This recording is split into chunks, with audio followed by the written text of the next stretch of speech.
सुखद एहसास।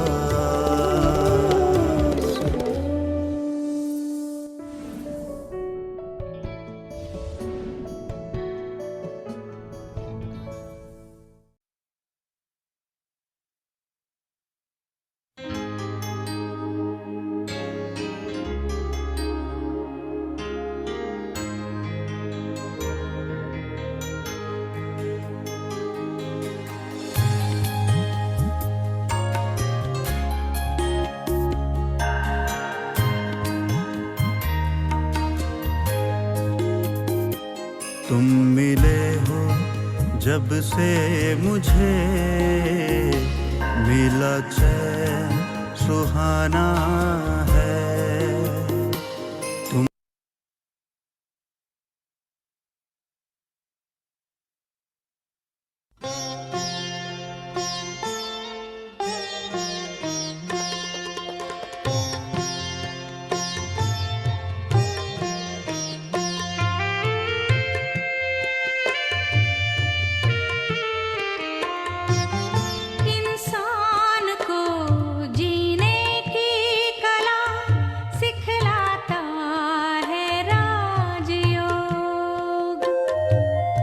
इंसान को जीने की कला सिखलाता है राजयोग।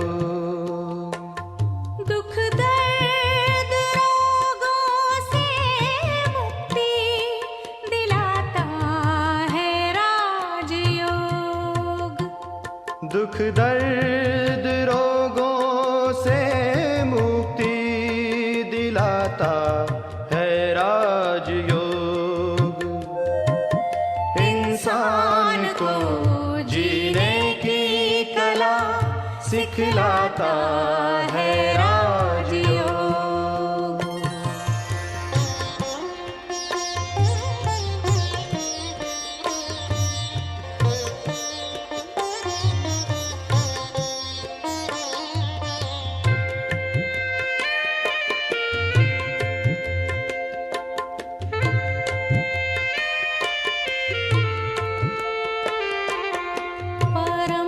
पिता की याद में मन को जो संतुलित करता है,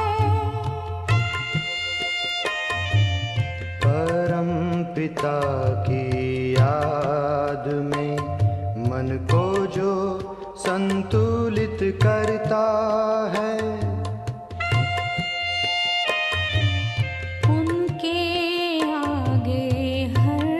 समस्या खेल जैसी लगती है। उनके आगे हर समस्या खेल जैसी लगती है। हर समस्या में मुस्कुराना सिखलाता है राजयोग। हर समस्या मुस्कुराना सिखलाता है राजयोग। इंसान को जीने की कला सिखलाता है राजयोग।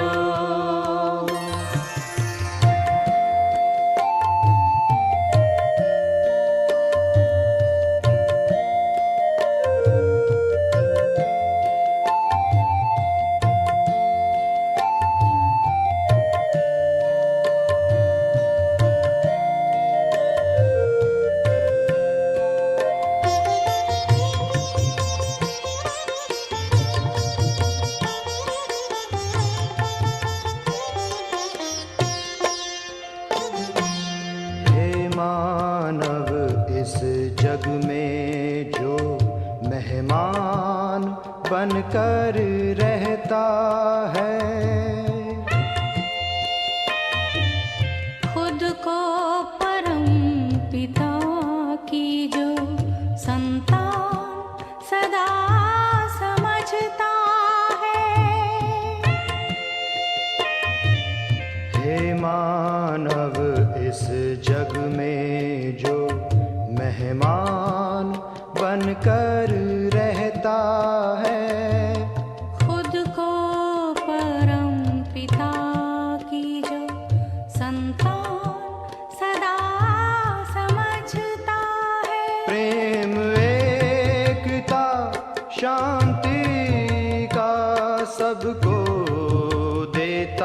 सहयोग। प्रेम एकता शांति का सबको देता सहयोग। इंसान को जीने की कला सिखलाता है राजयोग।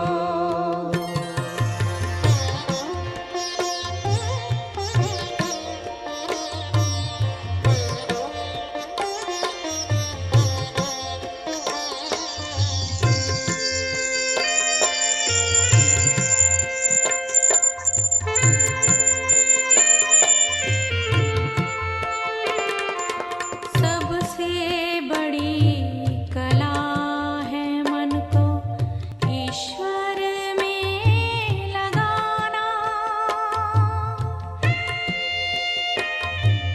शिव पिता की याद से अपने जीवन को चमकाना।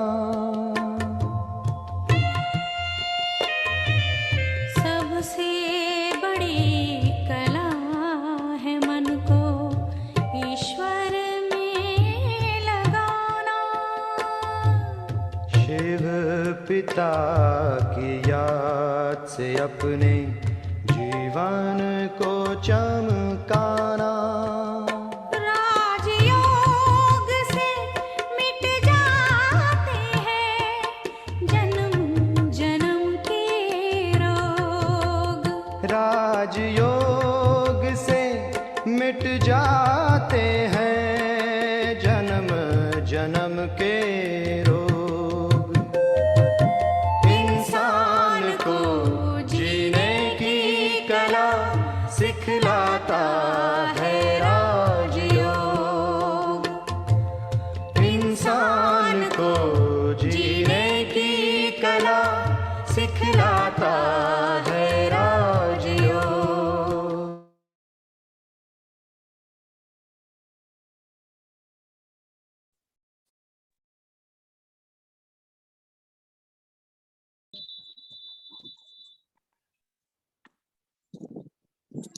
ओम शांति। ओम शांति। छाया दीदी हैं? ओम शांति छाया दीदी, आवाज आ रही है मेरी सबको? हाँ आ रहे। हाँ, ओम शांति। ओम शांति। दीदी शुरू करें? जी जी।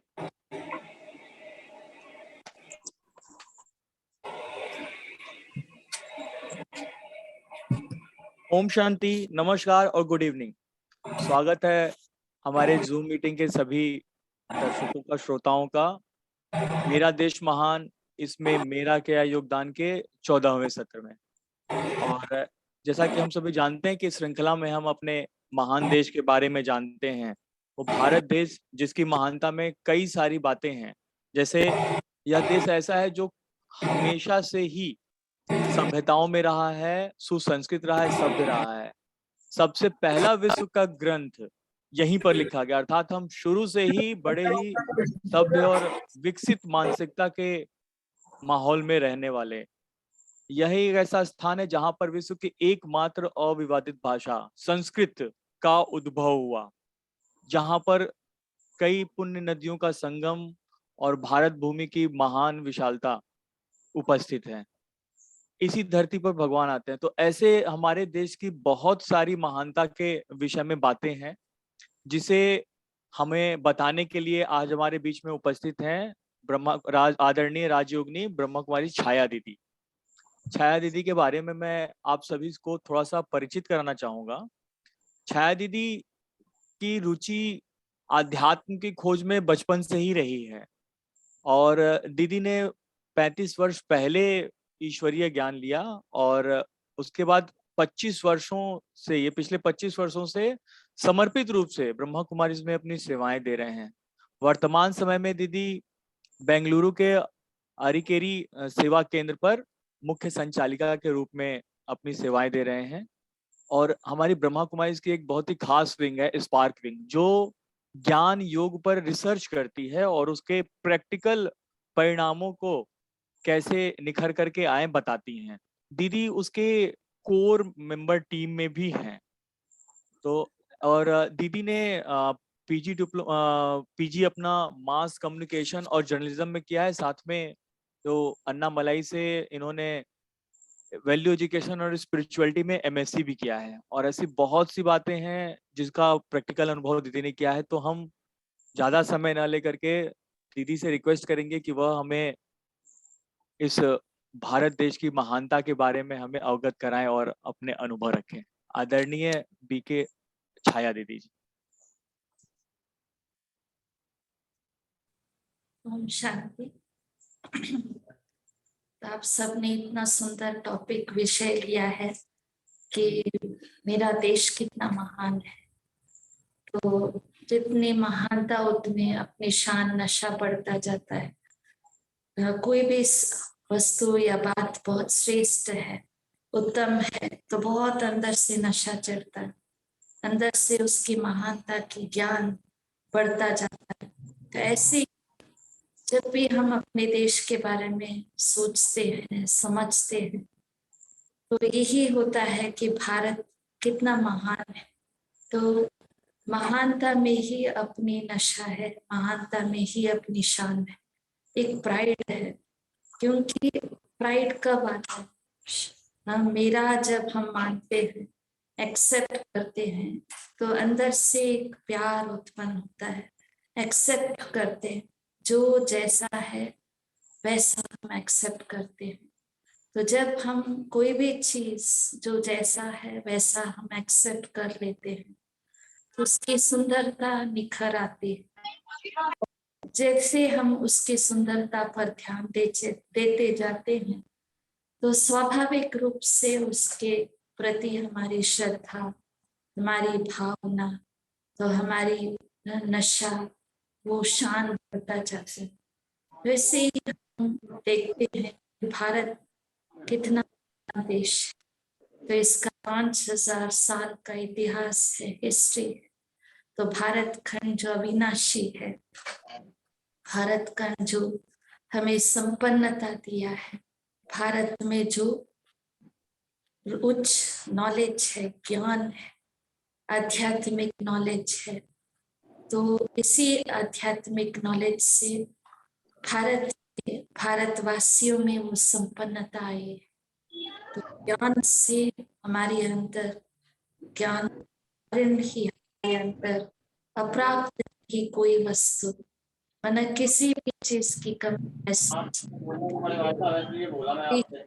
है कि जितना संकल्प बढ़ते हैं, इच्छाएं बढ़ते हैं, तो चीजों को इकट्ठा करने की मन होती है, संकल्प होता है। लेकिन भारत ऐसा खंड था, ऐसा देश, महादेश था, जहाँ कोई भी अप्राप्त नहीं वस्तु थी, जिसके लिए मेहनत करनी पड़े, झगड़ा करना पड़े या युद्ध करना पड़े। ऐसा महान देश या खंड भारत। लेकिन भारत जिसमें संपन्नता थी, उसी संपन्नता से हम सब भारतवासियों की पालना हुई है, हम पलते गए। इसीलिए आज दिन तक हम अपनी मातृभूमि की रक्षा करते, मातृभूमि मदरलैंड को इतना हम मान्यता देते हैं, इम्पोर्टेंस देते हैं, वैल्यू देते हैं। तो भारत जो है इन सब चीजों से, अपनी संस्कृति से, भारत की स्वतंत्रता से, भारतवासियों की सोच से, संपन्नता से, आध्यात्मिक नॉलेज से आज दिन तक भी भारत एक महान देश है। लेकिन भारत की महानता को जानना भी है। सिर्फ हम ही इतिहास पढ़ लिए हैं, भारत के बारे में जान लिए, तो भारत ऐसा था, भारत में से राजाएं राज्य करते थे, इतना जानने से काफी नहीं। हमारे अंदर वो श्रद्धा, वो भावना उत्पन्न होती। लेकिन अब की जो भारत है, हिस्ट्री हमें समझाता है कि भारत संपन्न था, लेकिन अब की जो भारत है, जो जैसा है, उसको मैं एक्सेप्ट किया है। तो हर चीज में, हर बात में, हर नियम और कानून में जब एक्सेप्टेंस आ जाती है तो हम कभी भी उसकी कमियां कमजोरियां नहीं देखते। सिर्फ हमें ये दिखता है कि हमारा देश कितना महान है और हर चीज में महानता दिखती है। अगर एक्सेप्टेंस नहीं है तो हम चाहते हैं कि इस देश में ऐसा है तो भारत में भी ऐसे हो, यहाँ पर ऐसा हो। लेकिन हम देखते हैं कि हर देश से बहुत ही भिन्न, बहुत ही न्यारा भारत की संस्कृति थी, जो आज दिन तक हम कहते हैं कि देवताएं यहाँ पर निवास करते थे, देवताओं का वास होता था। ऐसा खंड जहाँ पर देवताओं का राज्य होता था, वास होता था, जिनके आज दिन तक हम पूजा करते हैं। तो ऐसे भारत संपन्न देश था, सिर्फ स्थूल धन में नहीं, संस्कृति में भी वो संपन्न था। तो हर भारतवासी का सोच इतना महान, तो सिर्फ मैं नहीं, सिर्फ मेरा परिवार नहीं, सिर्फ समाज, देश के प्रति, सारे विश्व के प्रति सोच थे। इतना दूर देश तक, दूर दूर तक सोचते थे। तो हम सब सोचे कि इतना महान दूरांदेशी थे, महान सोच था कि हम जो हैं, जैसे हैं, हमारी संपन्नता सबको मिले, हमारी संपन्नता ज्ञान सब तरफ जाए, ये ही सोचते। इसीलिए भारत को कहते हैं कि ये महान पुण्य भूमि है या महान दानी भी।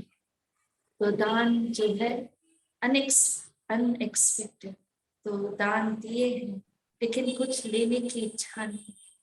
तो अभी भी हम देखते हैं कि ऐसे महान सोच भारतवासियों की है कि जहाँ कहीं भी कुछ कमी हो वहां पर दान दे करके वो गैप को हम फिल करते जाते। तो ये भारतवासियों की एक संस्कृति है, ये संस्कार हम कह सकते हैं। तो ये सिर्फ अभी की नहीं, लेकिन बहुत समय की ये इतिहास है। तो 5000 वर्ष के इतिहास में हम देखते हैं कि जैसे जहीं कहीं भी हम देखें कि वहां कमी है, वहां कुछ हुआ है, इस चीज की, इस बात की कमी है, तो भारतवासी वहां पर पहले कदम रखते हैं दान करने। दान पुण्य ये भारत भूमि की महान संस्कृति है।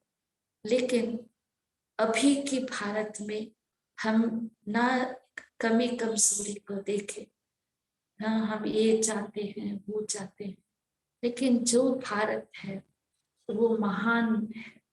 यहाँ पर जो बलिदान दिए, यहाँ पर जो अपने जीवन को त्याग किया है, देश के प्रति त्याग किए हैं, और देश के लिए जो अभी भी अपना योगदान दे रहे हैं, ये बहुत महान है, बहुत ही महान चीज। लेकिन महानता को हम कैसे कायम रखें? हालांकि समय गुजरते गुजरते कुछ ऐसी चीजें हुई ऊपर नीचे, और कुछ संपन्नता की कमी आई, तो कुछ और चीजों की कमी आई, तो लोगों के सोच में कुछ ऊपर नीचे हुआ है। वो विशालता, विशाल दिल थोड़ा कम हो गए। लेकिन हर एक हम सोचे कि अगर भारत को वापस उस गोल्डन एरा में लाना है, तो ये सिर्फ अपने राजनेताओं के काम नहीं है, ये सिर्फ महात्मा साधु संतों का काम नहीं, हर भारतवासी का ये कर्तव्य बनता है। तो जितनी भावना हम रखते हैं उतना ही हम सोचे कि भारत को हम क्या दे रहे हैं, अपने देश को, अपने खंड को हम क्या दे रहे हैं। तो हम चाहते हैं कि यहाँ से ये मिले, अपने देश से ये मिले, तो गवर्नमेंट से ये मिले, तो वो मिले, लेकिन हमारा क्या योगदान है, हमारा क्या कंट्रीब्यूशन है? तो कंट्रीब्यूशन, हमारा योगदान सिर्फ इतना ही नहीं कि हम कर्म किए हैं, इतनों को दान दिए हैं, गरीबी हटाए, ये किए वो किए, इतना तक सीमित नहीं है। लेकिन योगदान बहुत ही सूक्ष्म और बहुत ही गहन है। तो हर भारतवासी ये सोचे कि मेरा योगदान सिर्फ कर्म से नहीं, सिर्फ दान पुण्य से नहीं, लेकिन हर सोच में है, हर संकल्प में है। क्योंकि जब हम संकल्प करते हैं तो संकल्पों की तरंगे, संकल्पों की जो शक्ति है, जो वाइब्रेशंस है, वो फैलता है। और फैलते फैलते जब संकल्प और वाइब्रेशन बहुत ही दृढ़ स्ट्रॉन्ग हो जाता है तो वो चीजें होने लगती, इट गेट्स क्रिएटेड। तो वो रचना रचा जाता है संकल्पों द्वारा। तो अगर हम सोचे कि यहाँ पर वातावरण कितना स्वच्छ है, स्वच्छ बनाना अपनी सोच है, तो सोचते सोचते हम कर्म में भी लाएंगे। तो जैसे कि हर भारतवासी ये सोचे कि हम शांति में रहें, शांति के वाइब्रेशंस हम फैलाते जाएं, तो शांति हमारा स्वधर्म है। तो ये जो वाइब्रेशंस फैलते जाता है और हर आत्मा को टच करता है, तो स्वाभाविक ऑटोमेटिक है हर एक के मन में वो शांति, तो मन की शांति रहेगी ही, घर घर लेगी और उनका सोच बदलता जाएगा। तो उनकी श्रेष्ठता, उनकी सोच, उनकी वाणी और कर्म बदल जाएगा। तो इसी से हम शांति कायम रख सकते हैं, शांति की स्थापना भी कर सकते हैं।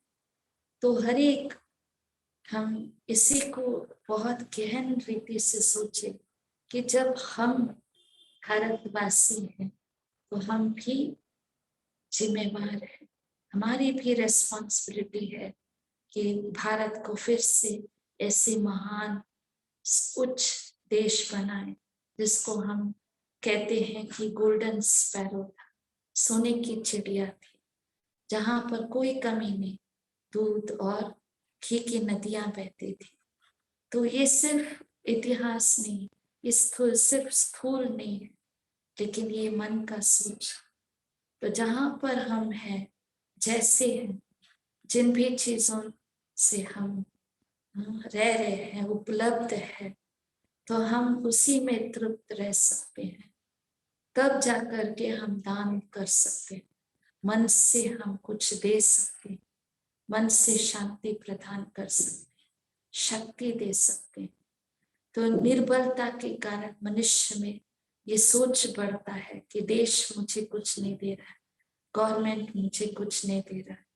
सो शक्तिहीनता से हमारे अंदर वो सोच बढ़ता है और सोच के कारण कर्म भी ऐसे ही हो जाता है। तो इसीलिए हर एक जब हम सोचे कि योगदान मतलब ये हर एक मन से, संकल्पों से, बहुत ही सकारात्मक सोच से कुछ दान करें, वातावरण को बनाए, तो हमारी सोच से तो अनेक आत्माओं को शक्ति और शांति दे, जिसकी बहुत बहुत कमी है। तो ये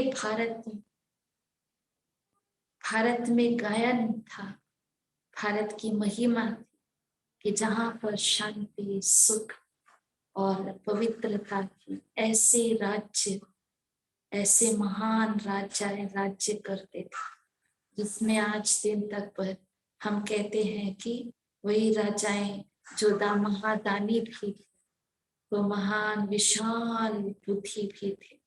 तो दान करना ऐसे ही नहीं आ जाता है। तो योगदान जिसको हम कहते हैं, तो मेरा क्या योगदान है? तो दान सिर्फ स्थूल वस्तु की नहीं है, क्या भावना रखते हैं अपने देश के प्रति, तो अपनी भूमि के प्रति हम क्या भावना हम अंदर रखते हैं। क्योंकि जब तक वो भावना नहीं है तब तक हम कुछ भी करें वो सिर्फ जैसे कि हम ड्यूटी करके चला दिया। लेकिन अंदर जब भावना होती है, तो जैसे कि बहुत अच्छी भावना होती है कि हम ये करें वो करें, तो भावना, संकल्प, भावना और कर्म तीनों साथ है, तो ये महान योगदान है। नहीं तो ये सिर्फ ड्यूटी हो जाता है। तो इसीलिए हम अपने देश के प्रति एक बहुत ही अच्छी भावना उत्पन्न करें। तो ऐसी महान देश जहाँ पर संस्कृति इतना महान, रहन सहन इतना महान, जो आज दिन तक भी सभी अपने रहन सहन गुण गायन करते हैं, तो वह अपनी संस्कृति का गुण गायन करते हैं। तो ऐसे ही हम अपनी संस्कृति का, अपनी हर चीज यहाँ पर जो है उसकी महानता को देखेंगे तो नेचुरल है हमारे अंदर वो बहुत ही ऊंच भावना उत्पन्न होगी। जहाँ भावना श्रेष्ठ है वहां पर नेचुरली अपना कर्म, अपना योगदान भी इतना ही श्रेष्ठ हो जाएगा। तो इसीलिए योगदान में योग का भी दान है। तो हम जानते हैं कि भारत में जितने योग आश्रम से वो कहीं भी नहीं, लेकिन हमें ये भी जानना है कि योग क्या चीज है जिससे हम योगदान कर सकें, जिससे हम कुछ करने की भावना अंदर आए। तो योग मतलब ही एक सुंदर सोच है जिससे हमारे अंदर उस सोच में विशालता आ जाती है, जेनरस जिसको हम कहते हैं, जो देने की भावना आ जाती है मन से, वाणी से, कर्म से। तो जब हम ये भावना रखते हैं योग करते करते, जिससे परमात्मा की शक्ति हमें मिलती, कि शांति के सागर की शक्ति मिलती है हमें, वो पवित्रता के सागर से वो पवित्र शक्ति मिलती है। तो इससे हर तत्व जो है पवित्र बनते जाते हैं और हर प्रकृति भी पवित्र बनते जाती है। और हमारी प्रकृति, नेचर और हमारा स्वभाव, हमारे संस्कार जब इतना महान है, इतना प्योर है, इतना पवित्र है, तो यही भारत देश महान है। तो हम सभी को इसी दिशा में काम करना है, अपनी भावनाओं को चेंज नहीं कर, अपनी भावनाओं को परिवर्तन नहीं कर, क्योंकि अब की जो भारत है, नेक्स्ट जो है भविष्य में महान भारत बनेगा, विश्व गुरु बनेगा। तो संस्कृति में, आध्यात्मिकता में बहुत ऊंचा, बहुत श्रेष्ठ बन जाएगा। तो तब तो भारत की तरफ सबके नजर है।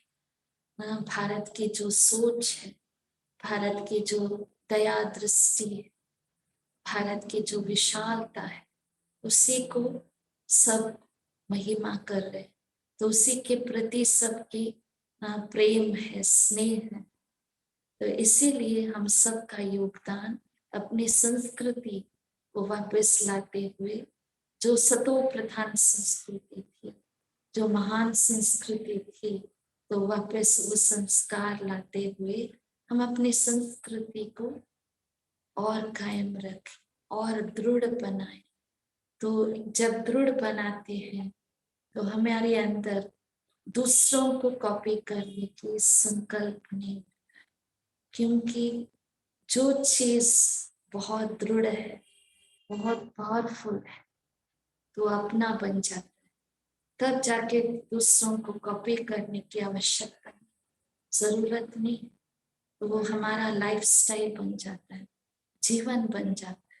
तो इसीलिए हम सबको हर रोज, हर दिन, हर सेकंड हम ये योगदान दें, तो ये महानता हम हर एक में लाए, और यही प्रेरणा सबको देते जाए कि भारत महान था, है और आगे भी रहेगा, क्योंकि संस्कृति इतनी महान है।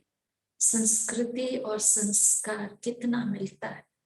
तो संस्कार इतने उच्च, जो भगवान ने हमारे अंदर वो दिव्य संस्कार भरे, तो जो भगवान ने हमारे अंदर वो दिव्यता लाए, तो इसी संस्कारों से हमारी संस्कृति बनी और हम ऐसे युग में पहुंचे जहां पर सब कुछ 100% संपन्न था, कोई चीज की कमी नहीं, न शांति की, न शक्ति की, न पवित्रता की, न आनंद की, न ज्ञान की, नॉलेज की, सुख की, प्रेम की कुछ भी कमी। तो हमें अब हर सेकंड हर दिन यही सोचना है कि उतना महान भारत, तो वापस उस भारत, वो महान भारत, संपन्न भारत, सोने की चिड़िया को वापस हमें स्थापन करनी है या लानी है। तो ये हम सब के ऊपर है।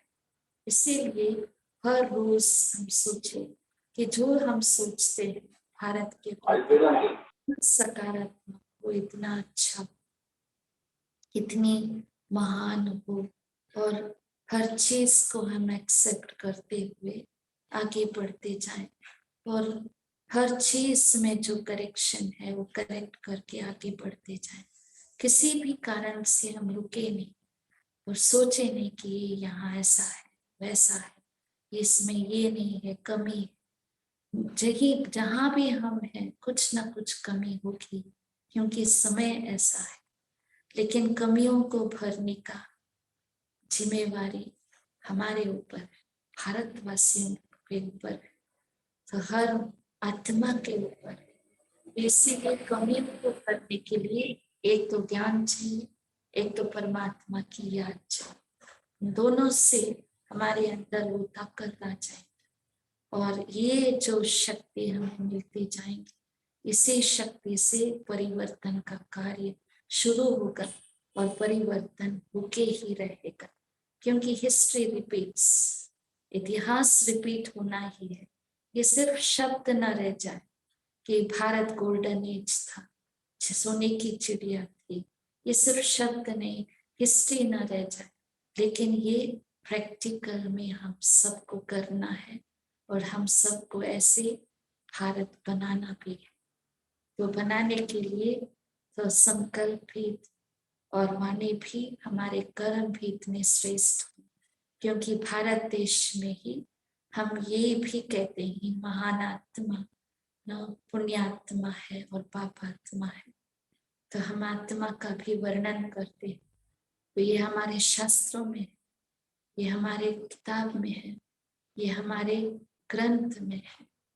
तो पापात्मा, पुण्यात्मा और महान आत्मा, देवात्मा, यहीं पर तो महिमा गाते हैं, यहीं पर भारत में ही इसकी महिमा है, गायन है। तो ऐसी दिव्यता को हम लाते जाए।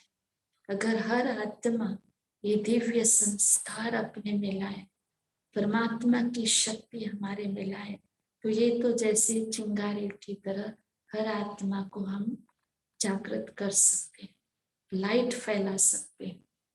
तो ये हर एक की हम कह सकते हैं ड्यूटी भी है, हमको करना भी है। तो भगवान के जो महावाक्य है तो हमें यही कहते हैं कि भारत इतना सतो प्रधान और भारत ही तमो प्रधान। तो ये साइकिल रिपीट होना है। साइकिल रिपीट होने के लिए जैसे दिन के बाद रात, रात के बाद दिन होता है, तो ये ऑटोमेटिक साइकिल है। तो साइकिल में हमारी योगदान तो हमारी उच्च सोच है, उच्च भावना है, उच्च अनुभव है, और बहुत श्रेष्ठ पुण्य कर्म है। तो ये हम सब ध्यान दें कि जितना हम कर्म से नीचे उतरते जाते, तो कर्म का जो फल हमें मिलता है वो हमारे जीवन को बदल देता है। ये सिर्फ अपने जीवन को नहीं, लेकिन सारी प्रकृति को भी बदल देता है। तो इसीलिए हमें अपने कर्म पर भी ध्यान दें, श्रेष्ठ कर्म करना है, और हर समय इतना अच्छा सकारात्मक सोचे ताकि प्रकृति भी इतना सुंदर, इतना सतो प्रधान बने।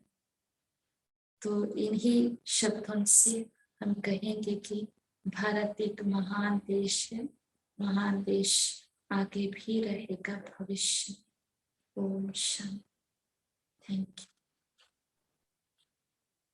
बहुत बहुत थैंक्स दीदी आपका। आपने बड़े ही सहज शब्दों में बताया कि हमारा वर्तमान क्या है, हमारा पास्ट क्या था, और फिर से कैसे हम स्वर्णिम भविष्य को पा सकते हैं। कहते हैं कि बूंद बूंद करके सागर बनता है, तो उस सागर बनने की प्रक्रिया में जो बूंद बूंद का जो योगदान है वह हमारे समाज के ऐसे ही कई व्यक्तियों से आता है जो इस तरह से सामने तो नहीं है, लेकिन अपने छोटे छोटे प्रयास से, छोटे छोटे योगदान से इस सागर को बनाने में सहायता करें, भारत देश को महान बनाने की प्रक्रिया में जो सागर जैसी विशालता है उसमें अपने बूंद बूंद का सहयोग दे रहे हैं। तो ऐसे ही हमारे आज के अगली इस कड़ी के अगले भाग में जो हमारे बीच में उपस्थित वक्ता हैं श्री AK सतीश भाई।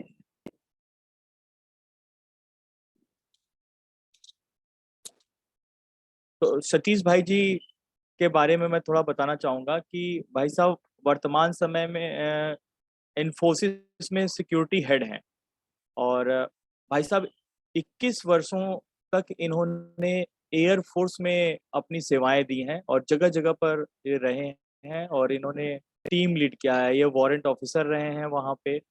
और इन्होंने जो वार के समय एक्सरसाइज होती है उसका मॉक ड्रिल बहुत सारा किया हुआ है, रियल टाइम वॉर एक्सपीरियंस, जो कि हमें मानसिक रूप से बहुत मजबूत बनाता है।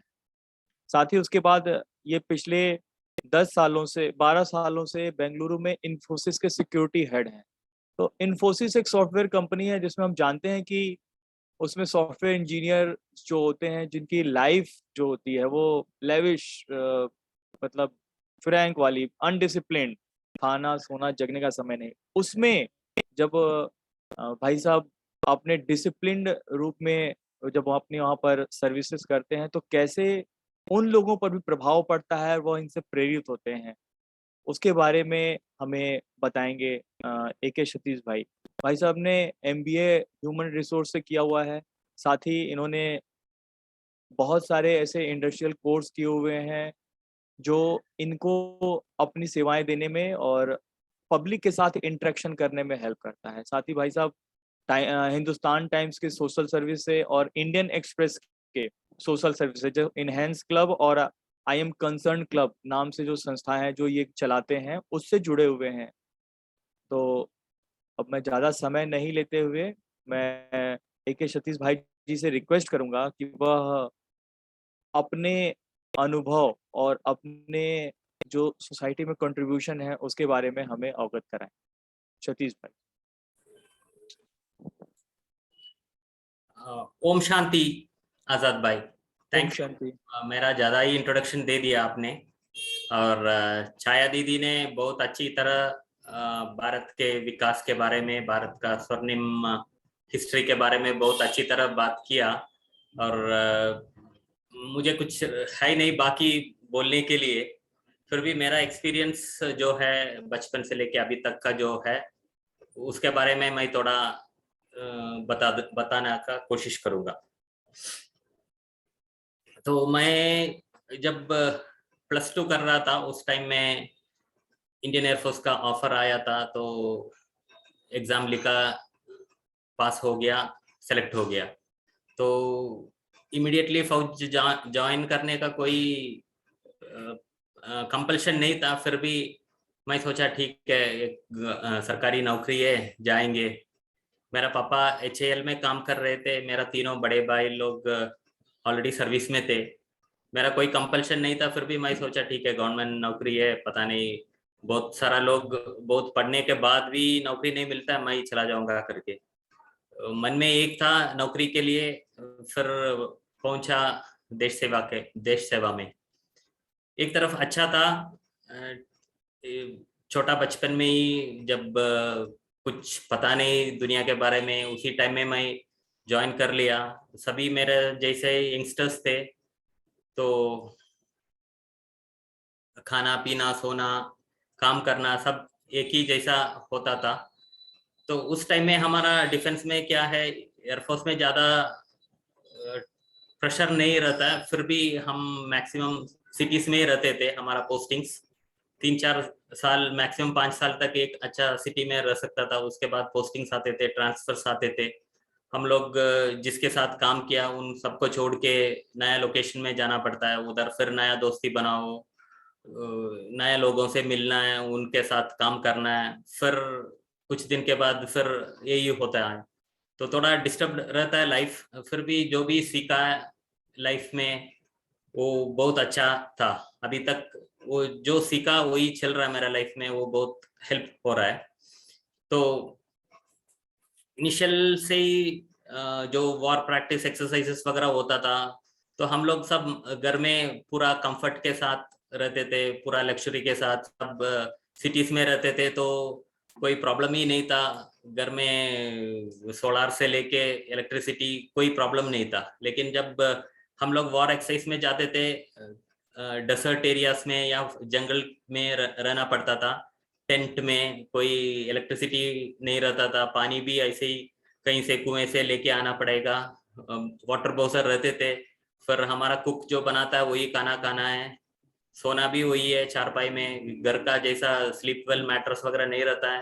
तो सब हमें सिखाया, ठीक है हार्डशिप्स क्या है लाइफ का, वो अच्छा था। वही अभी भी पिकअप करना है हमारा आगे भी। तो जो जो सीखा उसमें से एक सीख ये है, सुनना है। पहले जो सुना है उसको समझना है, फिर उसको हमारा लाइफ में इम्प्लीमेंट करना है। वो जो भी जहां भी किया वहां सक्सेसफुल रहा मैंने। तो डिफेंस में रहते हुए भी जहां पोस्टिंग्स गया, जहां भी काम किया, बड़े ऑफिसर्स के साथ, डेकोरेटेड ऑफिसर्स के साथ काम किया, उन्होंने मेरा काम देखा और अप्रिसिएशंस बहुत ही मिला। तो डेकोरेशंस मतलब chief of air staff, head of Indian air force, वहां से मिला था। और western air command air officer commanding के तरफ से भी कमेंडेशन कार्ड मिला था। और जहां भी यूनिट्स में काम किया, छोटा मोटा यूनिट्स में, सभी जगह में कमांडिंग ऑफिसर, स्टेशन कमांडर का कमेंडेशन कार्ड मिला है, अप्रिसिएशन लेटर्स मिला है। तो ये काम सब सीखने के लिए एक तो सेल्फ इंटरेस्ट चाहिए, और दूसरा सीखने का ओपन माइंडेडनेस। तो ये बहुत हेल्प किया, और जहां भी गया तो यही फॉलो करते आया। तो इसके अलावा काम थोड़ा सोशल सर्विस में या फिर जनरल आउट बाहर की दुनिया देखना है, तो हम लोग क्या करते थे फ्री टाइम में, कहीं वॉकिंग गया तो उधर कोई फैसिलिटीज खराब है या फिर कुछ अच्छा नहीं लगा, लाइक बस स्टैंड में कोई शेल्टर नहीं है, सीट टूटा हुआ है, कहीं पोस्ट बॉक्स गिरा हुआ है, या रोड में गड्ढा ज्यादा है, वो सब हम लोग क्या करते थे, फोटो लेके इंडियन एक्सप्रेस का आई एम कंसर्न क्लब करके एक ब्रांच है, उसमें फोटो लेके बेचते थे। तो धीरे धीरे देखा जो हम लोग कंप्लेंट्स रेस किया उसमें एक्शन होता है, तो खुशी होता था, वो सेल्फ मोटिवेशन इंस्पिरेशन होता है। तो ऐसे ही एक हिंदुस्तान टाइम्स का एनहांस क्लब करके भी एक था, तो उसमें भी हम लोग प्रोग्राम करते हैं, लाइक उनका कोई मेंबर्स कभी ब्लड डोनेशन कैंप कंडक्ट करता है, तो हम लोग सब वॉलंटियर्स जाके, मेरे साथ जो भी है वो मेरा जैसा ही हो जाता था। तो मेरा जैसा इंटरेस्ट इन सोशल सर्विस या फिर किसी को हेल्प करना, उस चीज में सब मेरे को सपोर्ट करते थे। तो हम लोग उसमें भी मिलते थे, ब्लड डोनेशन किया बहुत। अभी तक मैंने टोटल 36 टाइम्स ब्लड डोनेट किया हूँ। मेरा आई डोनेटेड है, मेरा ऑर्गन भी डोनेटेड है, तो at that right time it can be given to the society. तो ये सब होने के बाद 21 ईयर्स मैं इंडियन एयरफोर्स में काम किया, अलग अलग लोकेशंस में, राइट फ्रॉम मेजर जो है वो कारगिल वॉर है, और पार्लियामेंट अटैक हुआ था 2001 में, वो सब में मैं बॉर्डर्स मतलब एक तो दिल्ली में था और दूसरा टाइम में तो कश्मीर के साइड में था। तो हमारा योगदान, हमारा यूनिट का योगदान बहुत ही ज्यादा था। दिन रात सब कैसे निकलता है किसी को पता ही नहीं चलता है। इतना इमरजेंसी सिचुएशन में हम लोग ऑफिस में ही रहते थे, घर आना ही बहुत कम था। तो 10-12 डेज हम ऑफिस में ही, सुबह जाओ रात तक उधर ही रहो, कभी उधर ही सो जाते थे, थोड़ा रेस्ट लेके फिर रडार ऑन होता है, फिर एयरक्राफ्ट का मॉनिटरिंग, एयर ट्रैफिक कंट्रोल में था मैं। तो इंडियन एयरफोर्स का एयर ट्रैफिक कंट्रोल मतलब हम लोग लड़ाकू विमान और पैसेंजर एयरक्राफ्ट, कमर्शियल एयरक्राफ्ट को भी कंट्रोलिंग में रहते थे, पूरा इंफॉर्मेशन आता था। तो दिन रात रडार ऑन होता है, तो 24 आवर्स कोई ना कोई शिफ्ट में काम करना है, तो उधर जो अच्छा काम करता है उनको ज़्यादा ही लोड हो जाता है। तो मेरा कमांडर लोग सोचते थे ठीक है सतीश अच्छा काम करता है, उसी को लगा दो। तो एक तरफ से वो नया सीख भी था और एक इंस्पिरेशन भी था। जब बड़े लोग बोलते हैं ठीक है आप अच्छा काम कर रहे हो, तो खुश भी होता है और काम करने का थोड़ा ज्यादा इंस्पिरेशन भी हो जाता है। तो 20 साल काम किया, 21 साल काम करने के बाद फिर बाहर आया, तो इन्फोसिस में एक ऑफर आया था एक सर्विसमैन के लिए, तो वहाँ ज्वाइन किया। अभी मैं इधर सीनियर सिक्योरिटी ऑफिसर हूँ। मैं अराउंड 650 to 700 लोगों को लीड करता हूँ। इधर एम्प्लॉय मूवमेंट, रूल्स रेगुलेशन वगैरह जो होता है, पॉलिसीज वगैरह कंपनी मैनेजमेंट बना के छोड़ देता है, सिक्योरिटी ये करना है वो करना है करके। तो हमारा ऊपर चेकिंग से लेके bag frisking, bag scanner machine होता है, कोई ड्रेस कोड रेगुलेशंस होता है, जो आइटम्स नहीं लाना है, रेस्ट्रिक्टेड आइटम्स होता है, वो सब इम्प्लीमेंट करने का काम हमारा होता है। तो इधर मेन प्रॉब्लम हुई है, आईटी कंपनी होने के नाते लोग सब वेल एजुकेटेड होता है, लेकिन रूल्स फॉलो करने में थोड़ा तकलीफ होता है सबको मतलब इंक्लूडिंग मी। कहीं स्पीड में नहीं जाना मतलब उधर ही स्पीड में जाते हैं गाड़ी चलाने के वक्त। तो सभी जगह में होता है। तो एक कंपनी में काम करने के लिए आया, उधर ज्यादा रूल्स रेगुलेशंस वगैरह फॉलो करने के लिए बोलेगा तो लोग थोड़ा गुस्सा भी कर लेते हैं, लेकिन फॉलो करना ही है तो करना पड़ता है। तो एक हमारा यूनिफॉर्म है, हम खाकी यूनिफॉर्म पहन लेते हैं तो लोग सोचता है ठीक है एक सर्विसमैन है, डिसिप्लिन्ड है, तो इधर डिसिप्लिन रहना पड़ेगा। तो मेरा सॉफ्ट स्किल्स है, थोड़ा सा इंटरपर्सनल स्किल्स है, उसमें से मैं कोई प्रॉब्लम नहीं है, ऐसे ही लोगों को कंट्रोल करने में, मैनेज करने में हेल्प होता है। तो इन्फोसिस में आने के बाद इधर एक समर्पण करके एक संस्था है इन्फोसिस के अंदर, वो ओल्ड एज होम को विजिट करता है, जो डोनेशंस दे सकता है कंपनी की तरफ से वो सब करते हैं। और मेडिसिन फूड डिस्ट्रीब्यूशन किए थे हम लोग कोविड टाइम पे, जो हमारा एम्प्लॉयज सब कॉन्ट्रैक्टर स्टाफ वगैरह जो भी जिसका भी इंफॉर्मेशन मिला कि कोविड अफेक्टेड है, उधर फूड डिस्ट्रीब्यूशन मेडिसिन डिस्ट्रीब्यूशन वगैरह किए थे।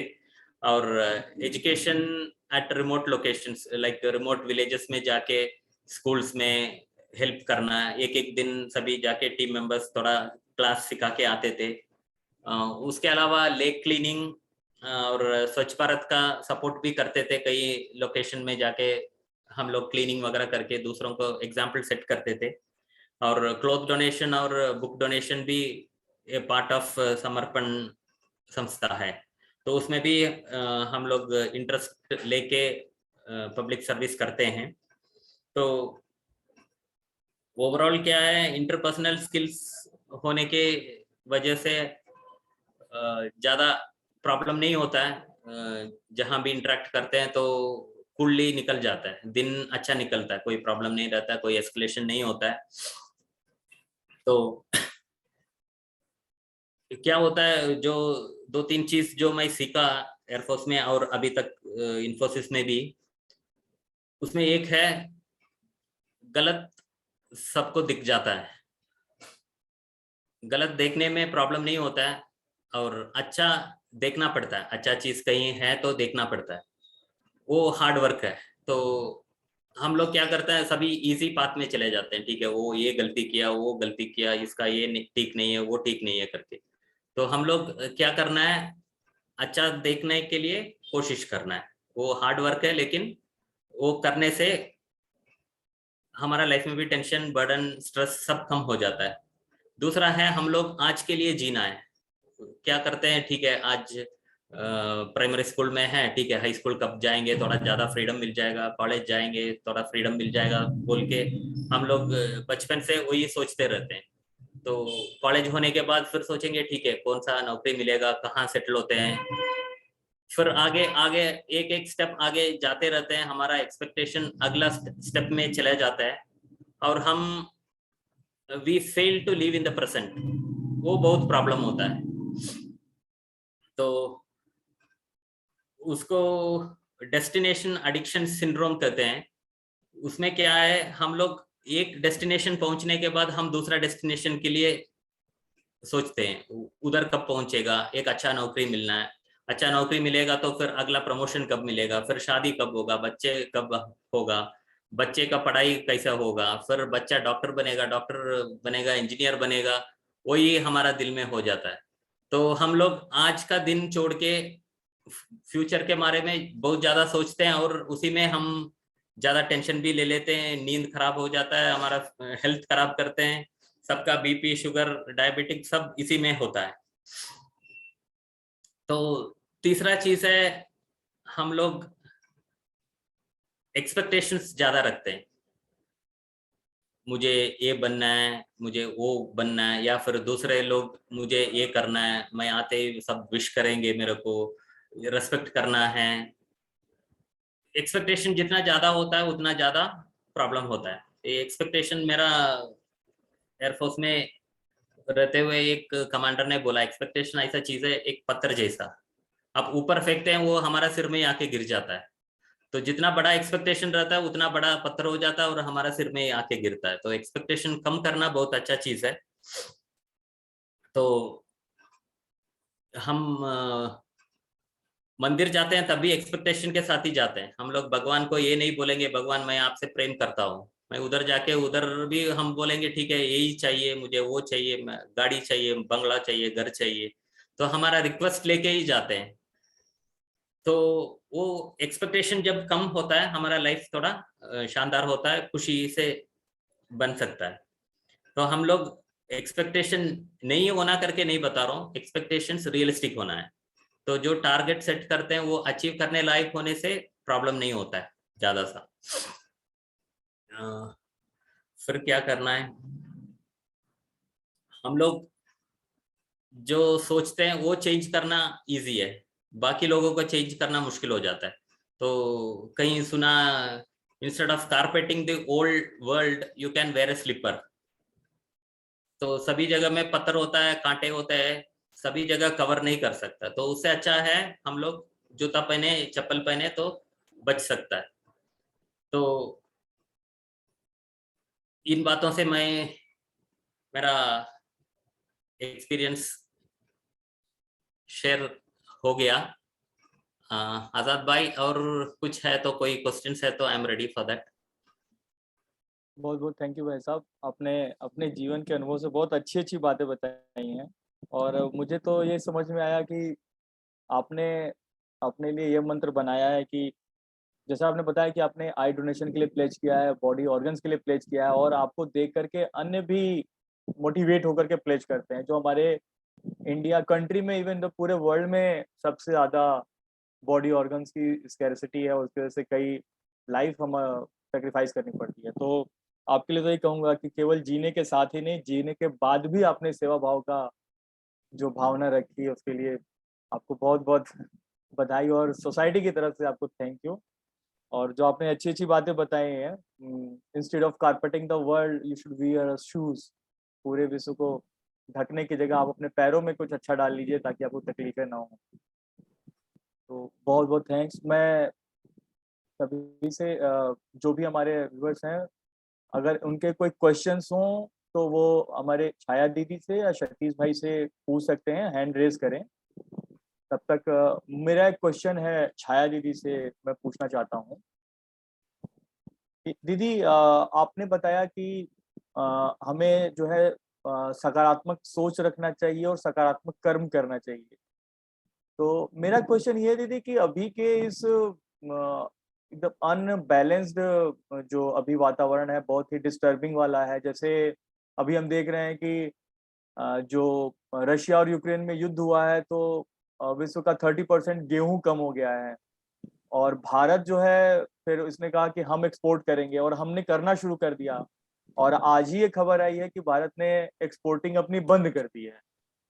तो फिर क्योंकि हमें कम पड़ने लगा था, वो हम अपने देश को सेटिस्फाई नहीं कर पा रहे थे, तो जाहिर सी बात है कि हम डिमांड कर रहे हैं, हमारी इतनी बड़ी पॉपुलेशन है जो खुद को फीड करना है, तो हम बाहर को कैसे खिलाएं जब हमारे पास ही नहीं है। तो हम वो सकारात्मक सोच कैसे रखें या वो कर्म कैसे करें, क्या हम सोच पहले करें या कर्म पहले करें, किस तरह से हम अपने इस जीवन में विचारों का और कर्मों का बैलेंस लाएं सकारात्मकता के साथ।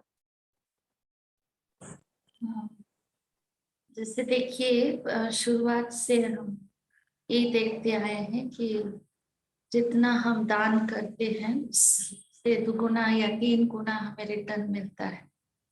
तो हालांकि अभी हमको लग रहा है कि भारत दान दे रहा है, कुछ यहाँ से वहां चीजें जा रहे तो खाली हो सकता है, लेकिन ये सृष्टि का नियम है। जो चीज आप जिस भावना से, जिस सोच से देते हैं, तो वो रिटर्न उसी तरीके से वापस आएगा। तो अगर किसी देश को ये जरूरत है और समय पर हमने उस चीज को दान दिया और वो गैप हमने फिल किया, तो नेचुरल है कि वहां से भी हमें उतना ही अच्छा सोच, सकारात्मक सोच वापस आएगा। और सृष्टि का भी नियम है कि समय पर हमें वो चीजें डबल या 3 गुना ज्यादा मिलेगा। तो ये सृष्टि के नियम को हम देखते हुए हम सोचे कि अगर सभी इस विश्व में इस पॉजिटिव नहीं सोचते हैं, तो इतना ऊंच या श्रेष्ठ भावना नहीं रखते हैं, तो हम कैसे सृष्टि को बदल सकते हैं, कैसे सृष्टि का परिवर्तन हो सकता है? क्योंकि सोच जो है एक बीज है, तो संकल्प जो है एक बीज है। तो जैसे मैंने बीज बोया कि मैं दान दे रहा हूं, मैं खाली ना हो जाऊं, बीज बोया तो ये ऑटोमेटिक है, इससे पत्ते निकलेंगे, तो इससे बहुत बड़ा वट वृक्ष भी हो सकता है। तो नेचुरली हम वो खालीपन को ही अट्रैक्ट करेंगे। तो सोच में अगर हम ये बीज बोए कि जितना अच्छा करेंगे, जितना पुण्य करेंगे, जितना दान करेंगे, उतना हमें 10 गुना, 100 गुना, पदम गुना मिलेगा। तो हमारा कर्म भी इतना श्रेष्ठ हो जाएगा। तो हमेशा संकल्प या थॉट पर हमारा ध्यान हो कि ये बीज है। जब भी हम किसी के प्रति, किसी की बात के प्रति हम सोचते हैं, संकल्प करते हैं, तो तुरंत हमें ये अटेंशन होना चाहिए कि ये बीज है। तो बीज को हम बो रहे हैं, तो इसका रिजल्ट क्या हो सकता है? तो नेचुरल है कि जिस स्थिति से हम गुजर रहे हैं, हमको लगता है कि हम दे रहे हैं तो हमारा खाली हो जाए। तो हमारे देश में इतने गरीब हैं, भूखे हैं, लेकिन ऐसा नहीं है, सिचुएशन ऐसा नहीं। तो हर एक को इस देश में सब कुछ मिल रहा है।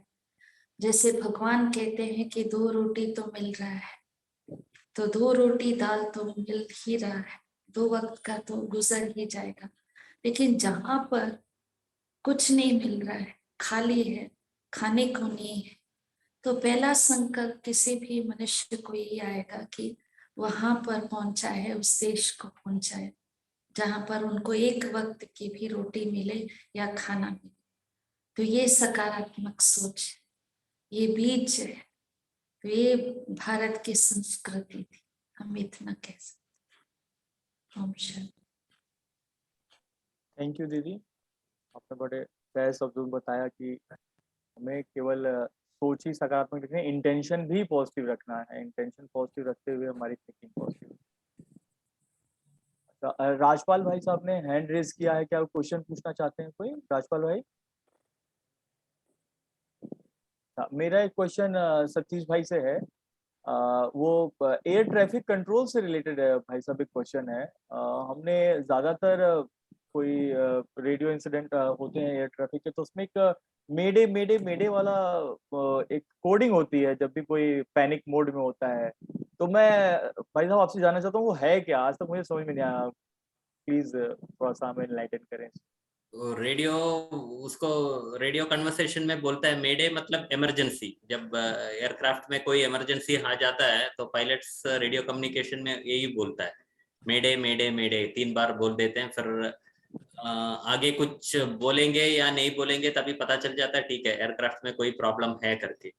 आगे कुछ बोल दिया ठीक है, सिंगल इंजन फेलियर या फिर स्मोक इन द इंजन या फिर pressure dropping in the flight, जो भी आगे बोलेंगे तो पता चल जाता है, तो ये डिस्ट्रेस सिग्नल है वर्डिंग्स।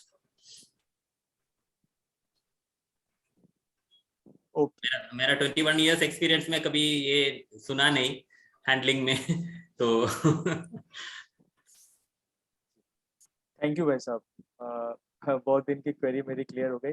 अब हम अपने प्रोग्राम के समापन की ओर हैं और इसका समापन हम करेंगे राजयोग मेडिटेशन से। जो हमारे बीच में छाया दीदी हैं, दीदी बहुत ही सुंदर राजयोग मेडिटेशन के थ्रू हम चाहते हैं कि आज के इस सेशन का एंड किया जाए।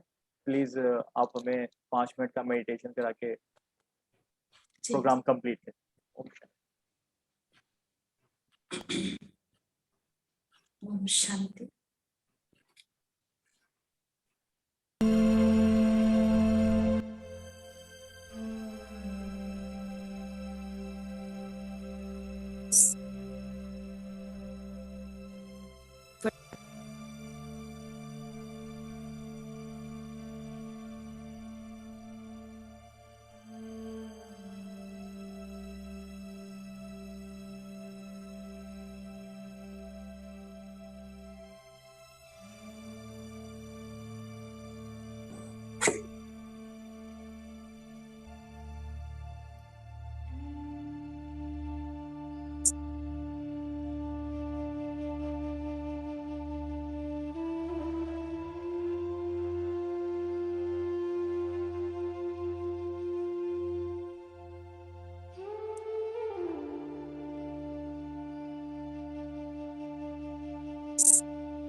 एक ऊर्जा,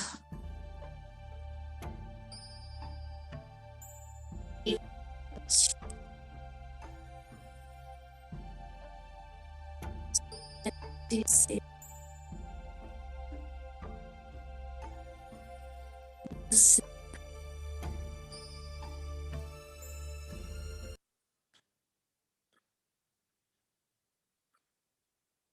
अपने संस्कार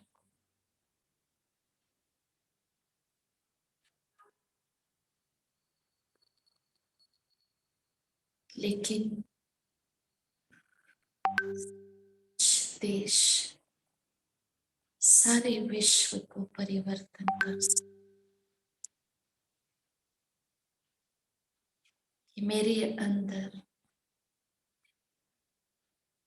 की पावर है, शक्ति है, उसे मैं पहचानूं।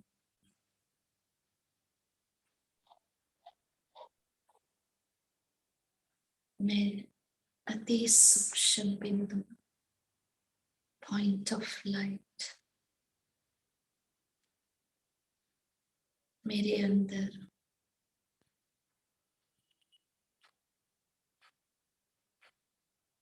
परिवर्तन लाने की शक्ति,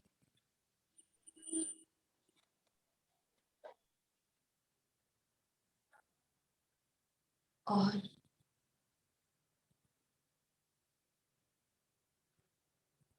मैं अपनी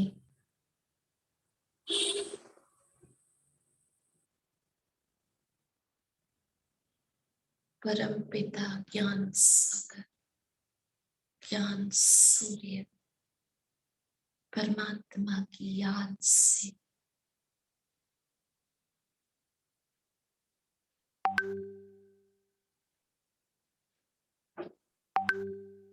वापस वो शांति,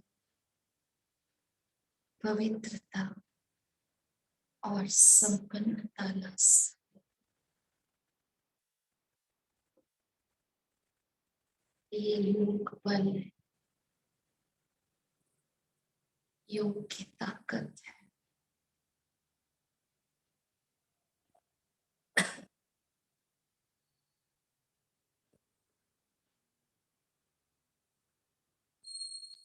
जितना हम शांति फैलाएंगे,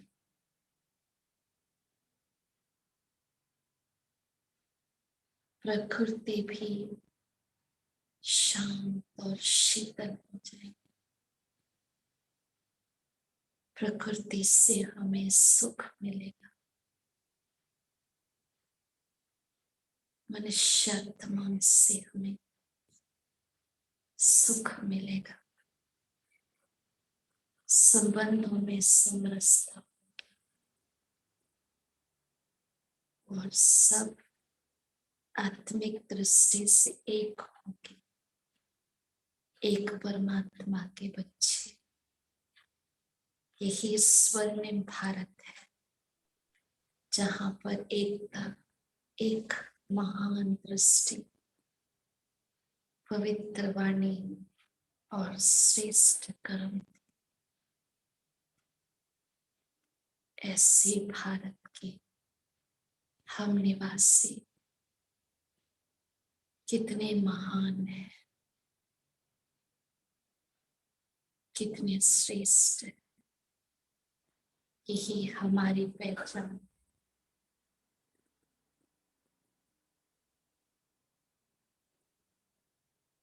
ओम शांति, ओम शांति, ओम शांति। Thank you. थैंक यू दीदी, बहुत ही अच्छा अनुभव रहा। और मैं शुक्रिया अदा करना चाहूँगा हमारे पूरे जो जूम मीटिंग के व्यूअर्स हैं और जो यूट्यूब पर डायरेक्ट लाइव देख रहे हैं, उनकी तरफ से छाया दीदी का और सतीश भाई का, जो इन्होंने अपना कीमती समय दिया और हमें अनुग्रहित किया। और फिर हम अब मिलेंगे अगले सप्ताह में फिर से इसी प्रोग्राम में। तब तक के लिए सभी को गुड नाइट, ओम शांति, स्वस्थ रहें। ओम शांति। ओम शांति।